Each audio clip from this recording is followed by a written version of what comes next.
This game was beyond drunk. Yeah. This game, about midway through the third quarter, it opened its 8th beer, and then by 3 minutes later, it was 12 deep. We understand the gravity of this type of game.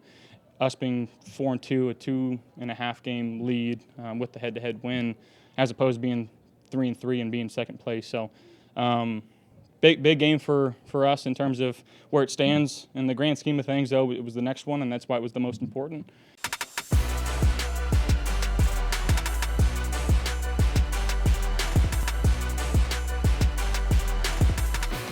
This is the Buffalo Plus Podcast, brought to you by Connors and Ferris. Hey everybody, welcome back to the Buffalo Plus YouTube channel, presented by Connors and Ferris. Mike Catalano, along with Dan Fates. We are here at MetLife Stadium. Please make sure to like, comment, and subscribe. We thank you for watching or listening, if it's on an audio pod, wherever you get your podcast. Not a lot happened in this game, did there? Nope. This game was beyond drunk. Yeah. This game, about midway through the third quarter, it opened its 8th beer, and then by 3 minutes later, it was 12 deep. Unbelievable. Okay, I have to start with the thing. There's a few things everybody's talking about it, because, you know, if you were at work today or you're going to work, people are going to be talking about it. The amount of penalty flags thrown in this game was absurd. When they called the roughing call on Josh Allen, I looked at the two refs who threw the flag, and they both threw it up in the air like confetti. They were very excited. 22 accepted penalties in this game. That doesn't count the 3 or 4 times penalties were offsetting. Yeah, on both teams, and then there were ones that were not accepted because the play went by. An absurd amount. I won't say it ruined the game, because the game was oddly entertaining. But what's crazy is that a lot of those penalties, all happened in the second half. The first quarter, in midway through the second quarter, it was like, there's not a single flag. I was like, this game's moving. We're doing Everybody great. Was running the ball. The clock was moving. Yeah, everything was going that way. And this game just did keg stands in the second half. It was nuts. It was nuts. All right, let's talk about the physical nature of this game from the Buffalo Bills. Right from the get-go, we knew James Cook wasn't going to play. Yep. And we talked about it earlier. Ty Johnson, Ray Davis getting their opportunities. I thought both were good. I thought Ray Davis was really good. There was intent on that opening drive. That was bully ball by the Bills. It's what they did their first 3 weeks. I think, big picture, that's the way they want to play. That's the way this team is assembled, for the fact of they want to be physical and run the ball, and then Josh makes some superhero plays with below average wide receivers. That's the formula that this team wants to win, and it kind of has to win by. That's what I was going to do. I was going to replace the word wants, which they do want to, with needs to, for them to win. Because they ain't going to do it throwing the ball 40 times a game. Not with this team. Nope. Not going to happen. There's no real rhythm with a 3-step or a 5-step drop offense. The big plays that were completed, the Curtis Samuel, the Ray Davis, those plays are just backyard plays that when the play gets off script, Josh just puts on his cape and makes a play. But there's very few 1, 2, 3, Josh hits a guy in a 10-yard slant that takes it 10 more yards for a 20-yard gain. That's not in this Bills offense's repertoire right now. I don't know how sustainable that is. It goes back to when we were saying about the first 3 weeks. Yeah. How sustainable is this? But it is sustainable if this team wants to be physical. There was intent. I felt like all of the talk about Deion Dawkins and the rivalry, and that they are fake tough guys, or that try and be cool and just want to post pictures on Instagram, there was an anger with that offensive line. It was personal when they dominated that line on the opening drive. That's what I think they need to do to continue to pick up wins this season. One other thing on that opening drive. How about Dalton Kincaid lowering his shoulder on the guy on the sidelines? It was a mindset. The bench lit up. It was a mindset from the first snap of, we are going to impose our will. We're going to be the ones that control the line of scrimmage. And it was really effective early on. Yeah. Well, while we're talking about that, let's hear from Ray Davis. He talked afterward. He gets a podium shot. You know, it's the 3 people at the podium, as you would expect. It's Josh Allen, Sean McDermott, and Ray Davis. But he deserved it. Here he is about his night against the Jets. It's definitely a confidence boost for myself, but realistically, it's about the guys in my room. James, Ty, Diev, and Frank. Every day those guys continue to push me. Those guys tell me that I'm good at what I do, and just keep the faith and understand that they gave me the ball the first 2 times. It showed that they had a lot of trust and confidence in me. Again, as a running back, that's something that you love. Again, you got to be able to hold the ball and understand getting the first down and put the game away. So, I love those guys in my room, and I love our OC for trusting and believing in me. I was thinking about a running back that reminds me of Ray Davis. Do you have a running back that reminds you of him a little bit? He kind of runs as if Khalil Shakir would be a running back, like the way that he just kind of bounces off players. He does. Well, Josh started to say he's not going to wow anybody with his speed. He wouldn't say the word speed. Josh, we know what you meant. He just said he's tough. Go ahead. Go ahead. It's a little bit, to me, the first thing that popped up, he's probably not as fast, Michael Turner, the longtime Falcons running back. Yeah. Lower center of gravity, would get his pads level low, got extra, a little bit of Austin Eckler, the way that he can stay low. Yeah. A little bit of Mike Tolbert, where the bowling ball kind of physicality of it. I know those are 3 kind of random running backs. But on the first snap, he went on the outside, beat everybody to the corner. Yep.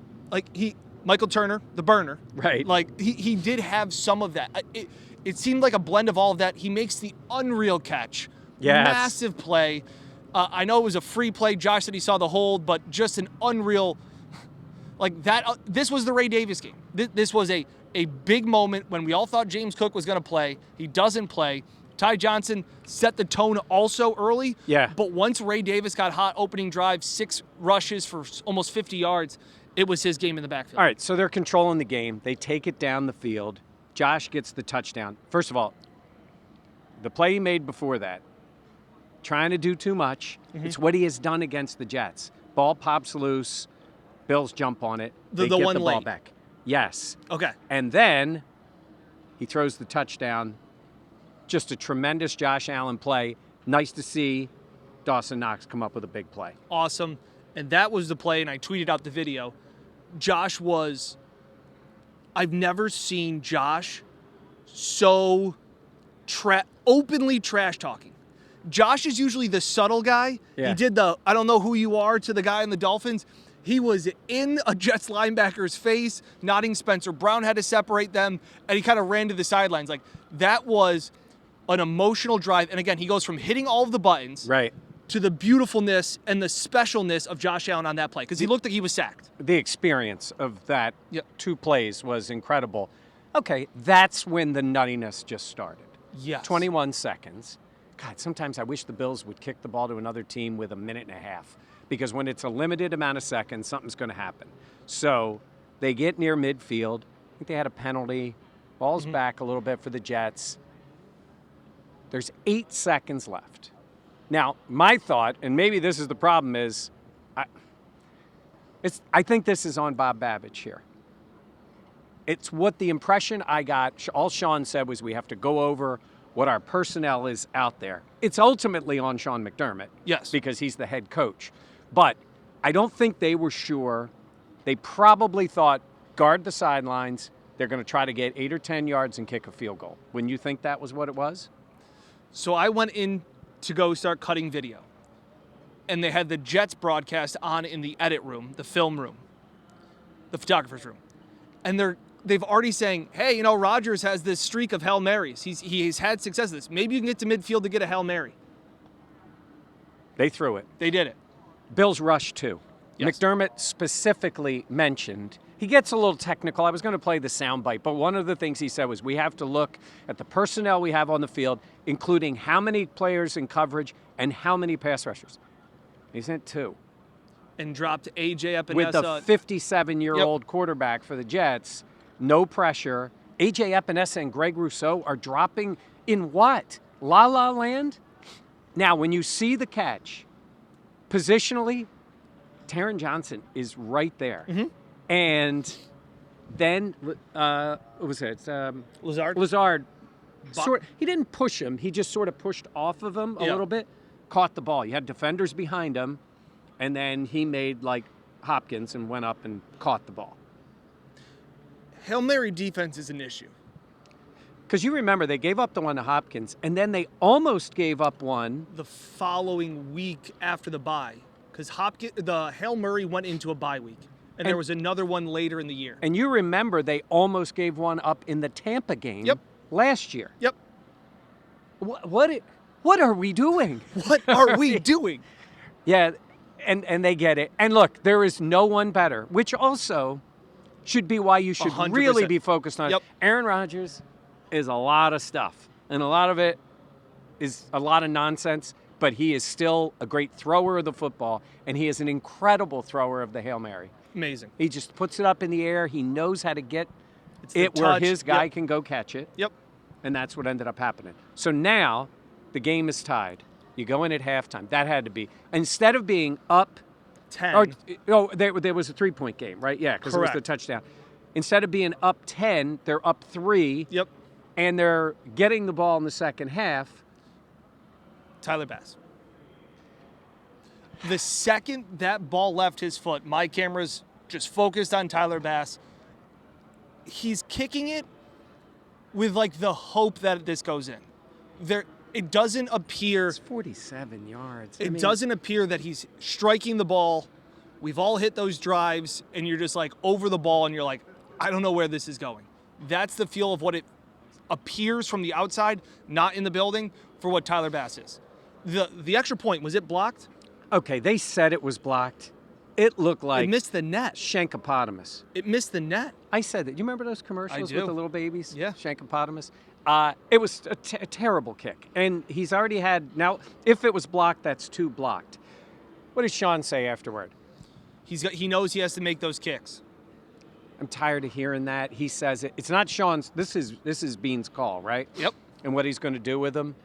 I will say this, and I usually don't call people out, and I probably shouldn't say it this way, but, you know, Tyler Bass has had a few tough games, and we don't normally talk to the kicker. Yeah. So we have to wait until they open up the locker room, which Bass is is gone. understandable, and that means, like, I think it's, 15 minutes after, or 10 minutes, Feels whatever it is, longer, yeah. after the last player comes in.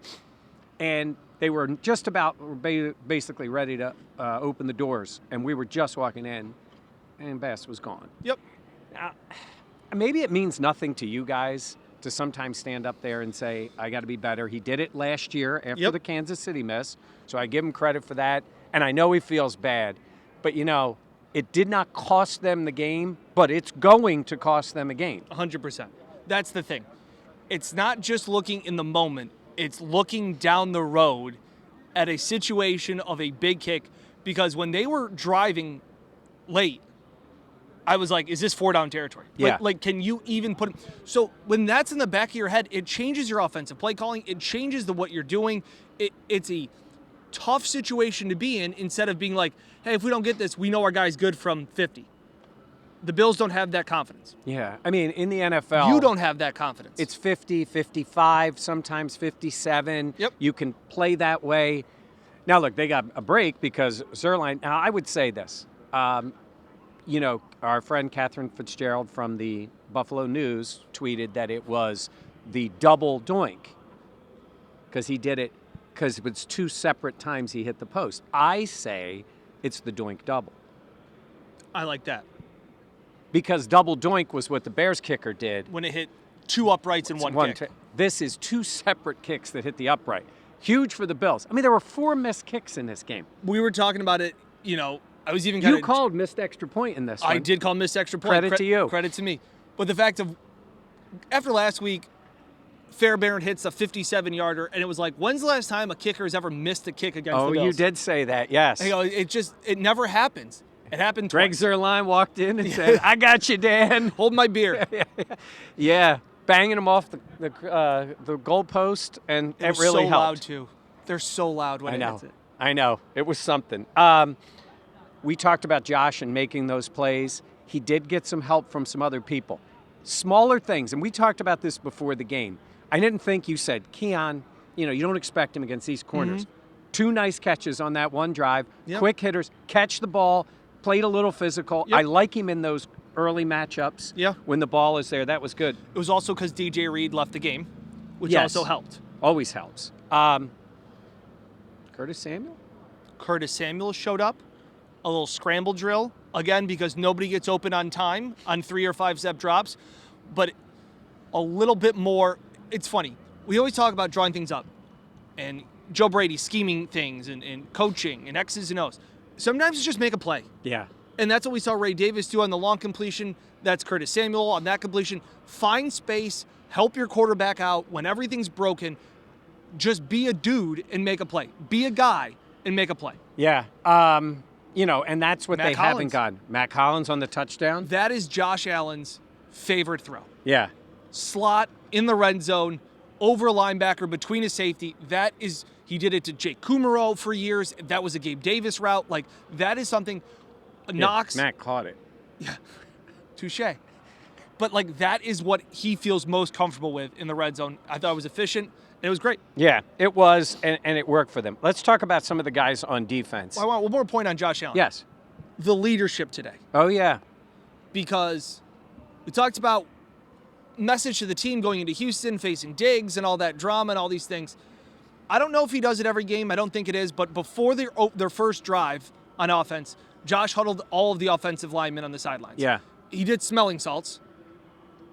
And then he huddled all of the offensive line. Really? There was a lot of concussed players, apparently. Yeah, because I digress. Yeah. But he got them all together. And I think at times the emotion got the better of these guys. right.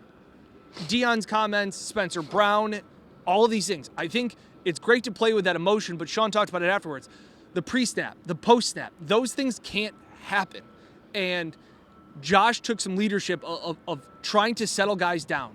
And Sean said other guys were also saying that, but Josh's voice carries so much more weight. Absolutely, and not just him, but he carries so much influence when he does things like that, when he's keeping his composure, keeping his head about him. In addition, playing the way he played tonight, that's a sign of a leader, and then you can see the influence that carries. And so, I thought TB does a similar thing on the defensive side. I thought he did some of that tonight, and we need that. That's important.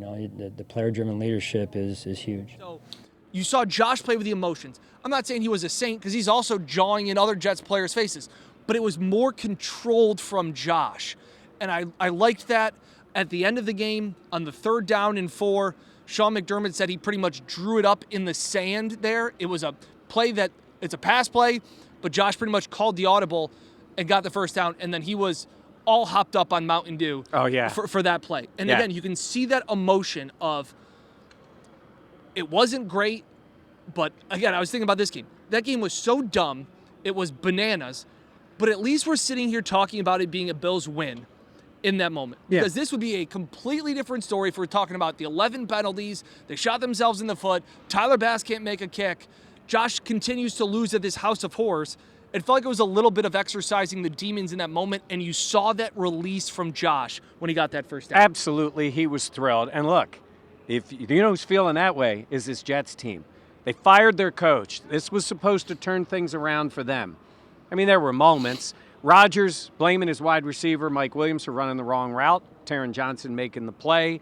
They had all their own issues in this one, and they're the team that is now 2.5 games behind the Bills in the division. So it ends up being, look, they have a lot, like I said, they have a lot to clean up, but they can take this win, look at the standings and go, that was big because what it did for them. I wanted to mention a couple of guys on defense.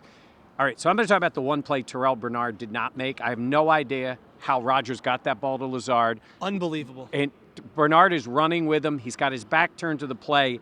If he's an inch to the right, the ball hits him in the back, and it drops in there for a catch. It wasn't a back shoulder throw. It was a back hip throw. It was a back butt cheek throw off Terrell Bernard. Like, we joke around and we say, hey, there's only one guy that can make that throw in the league.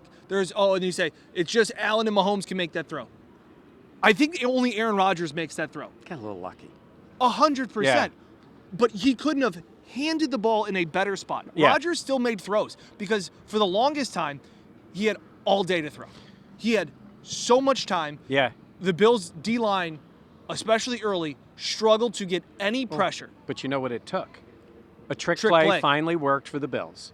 Thank you, Jets. The Jets tried the pitch back. I was looking where my seat is, you see it wider in the press box, And I looked at no one bit. No. Nobody bit on that.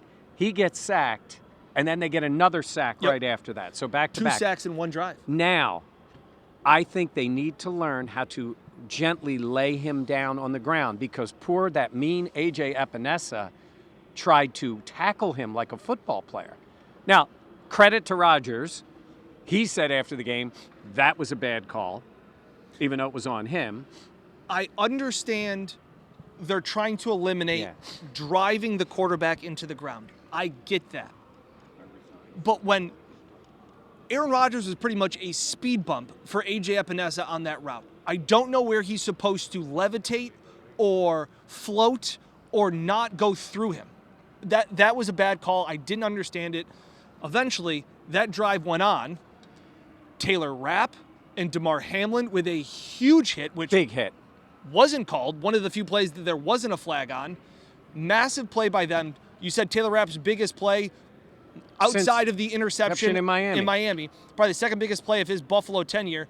DeMar was also there to break it up. Yeah. And then there was the field goal that blocked. So for a second, you're thinking the Bills are snake bitten. What a horrible BS call. They make a play. They get the break too.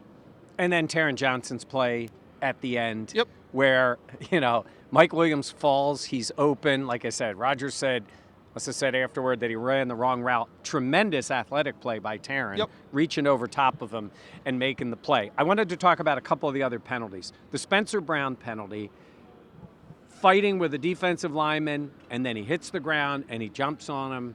I asked him afterward, I go, did you think that was a penalty? He goes, when I came in here, all the guys were telling me it's a BS call. Now, that's his teammates saying it.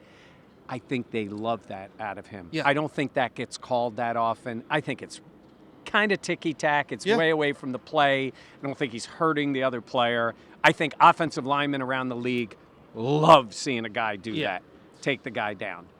You never hear personal foul, unnecessary roughness on an offensive lineman. That's just not something that you normally hear. And it reminded me of when I was in the middle of the game, the Remember the Titans moment when the coach and the one team, when Sunshine comes in and lays out the defensive end and the coach goes, that's a flag. Goes, on the quarterback? Like, it was kind of like you're penalizing Spencer Brown, the lineman who's supposed to be blocking, for blocking. Yeah. Well, in fairness to the refs, they were calling a lot on 79 in this game. False starts. He earned it. Yeah, they had too many of those things. And, so when those calls happen, I think you look back on them and say they have to be. I don't think the team is going to be mad. Oh, and by the way, on the penalty for roughing Josh Allen, he did get hit and thrown down. But Josh. Academy Award. Beautiful. Just hand the man the trophy. He threw himself at the end. He slammed his own head into the ground to get the call. Yeah. Before we get going here, I don't know if there's anything else you want to add. I wanted to ask you your thoughts on the godforsaken PA announcer during Jets games. This is like a single-A baseball game. This is basically New York City. This is an NFL franchise. And they got a guy, every call, first down, get up out of your seat. What is he, a DJ up there? It is comical. They shoot T-shirts out. It's the NFL. This is New York. Go off, King. Childish. Do you see that in other places? No, and because you're going to bring it up, the security here was atrocious. Just the worst. And I asked other people, were they just jerks today or are they just this every day? Because we're supposed to be standing over here. Yeah. Because there's yellow lines. The security guards they acted like I was in their spot. There were water bottles from security guards right next to the field. I mean, the sideline to these yellow lines where we're supposed to be behind is maybe 4 yards. And I'm thinking, we're in the end zone. Somebody scores a touchdown, rolls their ankle on a water bottle because Betty or Bobby has this bottle here. It was atrocious. Getting in and out of press conferences, everything. This place stinks. I will say this. It's the same building. I'll give the Giants credit because once they turn this place green, it drops down about 3 notches. There was very little atmosphere. We were talking about, it's a Monday Night Football game. This is going to be great. The first quarter, even for the scoring, it just didn't have any vibe. It just was a regular, this game felt like it should have been played Sunday at 1. It got crazy at the end because the game got drunk and fans got to yell at refs, but Yeah. Yeah. Hey, Aaron Rodgers lost. Yeah. Tough for him. Yeah. And right now the Bills still own the AFC East. Yes. So they got a long way to go. They got a lot to clean up. But they leave here at 4-2, coming home to play the Titans, and the Jets are 2-4 and reeling. Yeah, our number one goal is to make the playoffs, and you do that by winning your division. So we understand the gravity of this type of game. Us being 4-2, a 2.5 game lead with the head-to-head win, as opposed to being 3-3 and being second place. So big game for us in terms of where it stands in the grand scheme of things. Though it was the next one, and that's why it was the most important. Yeah. And I know we've seen some comments, people saying they love the podcast, they love the videos, but we are kind of all over scatterbrained.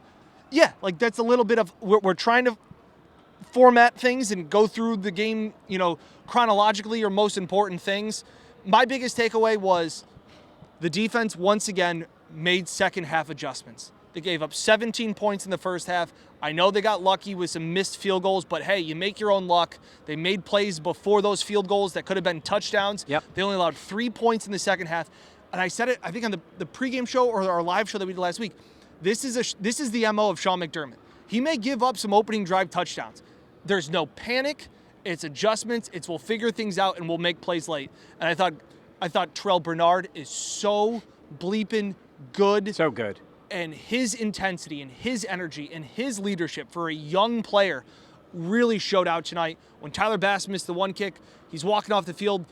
He's kind of can't believe it. And Bernard's the first one to stop him and say, like, we got you. Like, hey, we're going to make a play for you. Like, that level of leadership, I thought it was, again, for as chaos, for as penalties, for as time they felt lack of discipline, I felt like the Bills were the team of, like, we're going to find some way to get it done tonight. And I like that. I agree with you, and I don't think the Jets are that kind of team, and this only makes it worse for everything they're going through. Too many penalties. Tyler Bass is a major problem for this team, and you have to figure out how to stop Hail Mary passes. It's absurd. Yeah. It burned you before. It burns you today. They have to figure out a better way to play in those circumstances. Situational football, not great. Not great. Not great, Bob. But they won the game. And this game is going to be hung over for days. Yeah. A lot to celebrate. Not the fans, though. They're gone. They're already on to the Mets and Yankees. Yeah. They know this team is toast. Not really toast. Garrett Wilson's pretty good. Yeah. I'll say that. Yeah, he's a good player. They have some good players. That made me think the Bills are one wide receiver away from being a really dynamic offense. Yeah. Because to see what Garrett Wilson, even Allen Lazard, what they can do in being dependable makes me realize that's not what the Bills have. Hats off to Khalil Shakir for gutting it out, made 2 catches, his only 2 passes that were thrown to him. I know he's not 100%. He's not close to 100. But gutting it out there and just, I think his presence and, again, knowing where everybody stands in the pecking order, I think that was huge. Yeah, it was big. Guys did step up. They got some stuff to work on. And we have some stuff to talk about. All right, that's going to do it for us, for our entire team. Jenna, back in studio. Dan Fates, I'm Mike Catalana. Thanks again for watching. Please make sure to like, comment, and subscribe. And we'll see you next time on Buffalo Plus.